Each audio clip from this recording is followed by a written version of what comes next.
অবশেষে group C group D কিন্তু gazette প্রকাশিত। এই গ্রুপ সির জন্য এডুকেশনাল কোয়ালিফিকেশন ঠিক এক্স্যাক্টলি কি হওয়া উচিত, আগের নোটিফিকেশনের তুলনায় এই বছরের নোটিফিকেশনে কোনো রকমের কি আপডেশন হয়েছে? তো দেখা যাক যে এডুকেশনাল কোয়ালিফিকেশনের ক্ষেত্রে গ্রুপ সির জন্য বলা হয়েছে যে ফাইনাল বা মাধ্যমিক কিন্তু কোয়ালিফাই হতেই হবে।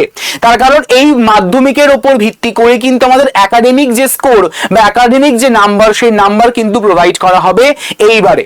এছাড়া যদি আমরা এজের কথায় আসি, অর্থাৎ এজ গ্রুপ যেখানে থাকছে মিনিমাম 18 বছর থেকে ম্যাক্সিমাম 40 বছর পর্যন্ত কিন্তু তোমাদের থাকছে এজ ক্রাইটেরিয়া ফর জেনারেল বা ইউআর ক্যান্ডিডেটস।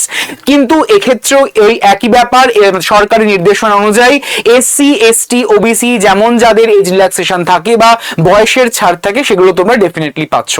তো এইরকমই আরো ইনফরমেশন পাওয়ার জন্য অবশ্যই আমাদের বিএসএসসিআই কম্পিটিটিভ ইউটিউব চ্যানেলটিকে সাবস্ক্রাইব করে রাখতে একদমই ভুলো না। Thank you everyone.